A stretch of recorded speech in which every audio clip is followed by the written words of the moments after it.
সেটা দেখি, সেই দর্শনে আমরা দেখব যে বাংলাদেশের শিক্ষার দর্শনে রয়েছে মুক্তিযুদ্ধকালীন স্বাধীনতার ঘোষণাপত্রে উল্লেখিত চেতনা।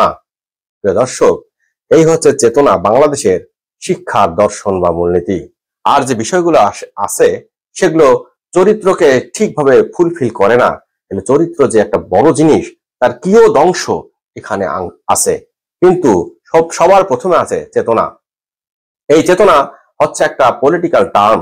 এই টার্মটা তারা এখন শিক্ষার মধ্যে ঢুকিয়ে দিয়ে এই শিক্ষার যে মূলনীতি বা দর্শন, এটাকে খুব বেশি কঠিন করে ফেলেছে। ফলে আমাদের সন্তানরা তারা আসলে জানে না যে তাদের শিক্ষার দর্শন কি, মূলনীতি কি, তারা শিক্ষা কেন গ্রহণ করবে, তাদেরকে কি রকম মানুষ হতে হবে এই সম্পর্কে তারা ওয়াকিবল না বা অবগত নয়। এই চেতনা আমরা জানি যে এর মাধ্যমে বাংলাদেশ কিভাবে নিঃস্ব হয়ে যাচ্ছে। বাংলাদেশে এক ধরনের কপট শ্রেণী তৈরি হয়েছে যারা চেতনার কথা বলে বাংলাদেশকে শেষ করে দিচ্ছে। যে দর্শক, আর সেই চেতনাই এখন আমাদের শিক্ষার মূলনীতি বা দর্শনের প্রথমেই স্থান করে নিয়েছে। আমরা যদি দেখি যে সৃজনশীল শিক্ষা বলতে আমরা কি বুঝি, তাহলে আমরা দেখব যে সৃজনশীলতা কোনো এটা এমনি এমনি আসবে না। এটার জন্য আমাদের কিছু জিনিস প্রয়োজন বা এলিমেন্ট প্রয়োজন। সেটা কি? আমরা দেখব যে সৃজনশীলতার জন্য আমাদের ওয়েল অর্গানাইজড নলেজ থাকতে হবে এবং মোটিভেশন থাকতে হবে, বা কারণ থাকতে হবে যে আপনি কোন বিষয়ে কেন সৃজনশীল হবেন। আবার এই ওয়েল অর্গানাইজড নলেজ এবং মোটিভেশন এইটা আসবে মিনিংফুল লার্নিং এর মাধ্যমে।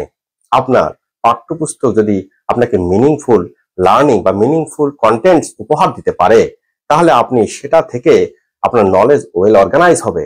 আপনি তখন কারণ পাবেন যে কেন আমাকে ক্রিয়েটিভ হতে হবে।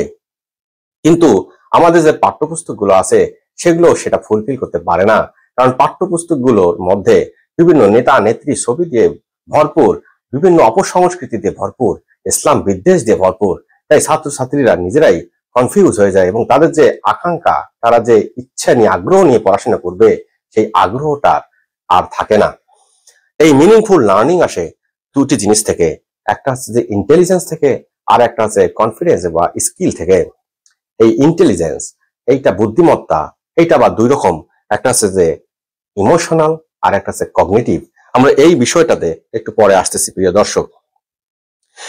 স্কিল অ্যান্ড কনফিডেন্স এইটা অনেকটা হেরিডিটি বা বংশ থেকেই আসে, আবার অনেক সময় এনভায়রনমেন্ট থেকে অনেকে স্কিলফুল হয়। এনভায়রনমেন্টে এর মাধ্যমে যে পরিবার, সমাজ, সংস্কৃতি, এর মাধ্যমে থেকে অনেকে অনেকভাবে স্কিলড হয় এবং এর মাধ্যমে তার কনফিডেন্স বৃদ্ধি পায় এবং ধীরে ধীরে সেটা মিনিংফুল লার্নিং এর ভেতর দিয়ে, ওয়েল অর্গানাইজড নলেজের ভেতর দিয়ে তখন তাকে বেশি ক্রিয়েটিভ করে তোলে। প্রিয় দর্শক, আমরা এখন দেখব যে এই যে ইন্টেলিজেন্স, এটা খুব ইম্পর্টেন্ট একটা এলিমেন্ট ক্রিয়েটিভিটির জন্য। সেটা যে কগনিটিভ এবং ইমোশনাল, এই দুইটা বিষয় বলতে আমরা কি বুঝি। কগনিটিভ ইন্টেলিজেন্স হচ্ছে আপনার মেমোরিতে যে নলেজ সংরক্ষিত আছে সেইটাকে ইউজ করে নতুন কিছু ক্রিয়েট করা। এজন্য আপনার থিঙ্কিং এবিলিটি, জাজিং এবিলিটি এবং প্রবলেম সলভিং এবিলিটি এগুলো থাকতে হবে। পাশাপাশি আপনার রিমেম্বারিং বা কোনো কিছু স্মরণ রাখার ক্ষমতাও থাকতে হবে। আর ইমোশনাল ইন্টেলিজেন্স হচ্ছে এমন ইন্টেলিজেন্স যেটা আপনার আবেগকে নিয়ন্ত্রণ করতে পারবে এবং এজন্য আপনাকে সেলফ অ্যাওয়ার হইতে হবে, আপনাকে সেলফ রেগুলেশন আপনার থাকতে হবে, আপনার সহমর্মিতা থাকতে হবে। এটা হচ্ছে যে ইমোশনাল ইন্টেলিজেন্স। এই কগনিটিভ ইন্টেলিজেন্স এবং ইমোশনাল ইন্টেলিজেন্স যাদের হাই, যারা এই দুটোকে রেগুলেট করতে পারে, তারা অনেক বেশি ক্রিয়েটিভ হয়। এবং এই কগনিটিভ ইন্টেলিজেন্সের একটা ইম্পর্টেন্ট পার্ট হচ্ছে রিমেম্বারিং, বা কোনো কিছু মনে রাখা বা স্মরণ রাখা। এবং সেটা কিভাবে আসে আমরা সেটা এই ভিডিওর আরো শেষের দিকে আমরা ধীরে ধীরে দেখতে পারবো।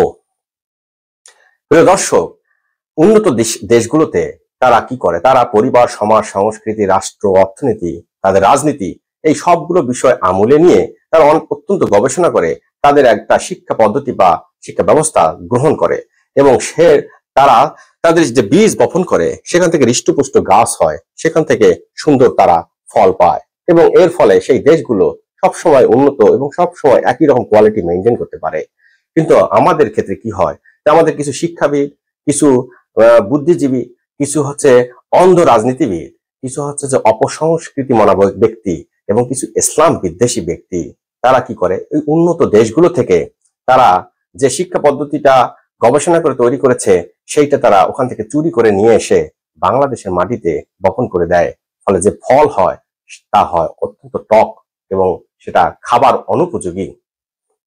আমরা এখন যে ব্যক্তিকে দেখতে পাচ্ছি, ইনি হচ্ছেন যে সৃজনশীল শিক্ষা পদ্ধতি বা কাঠামোগত শিক্ষা পদ্ধতির একজন অন্যতম প্রবক্তা। যখন সৃজনশীল শিক্ষা পদ্ধতির মাধ্যমে আমরা অন্তঃসারশূন্য জেনারেশন পাচ্ছিলাম এবং উনিও সেটা আঁচ করতে পারছিলেন যে এই পদ্ধতি আর টিকবে না এবং এটা নিয়ে অনেক সমালোচনা হচ্ছে।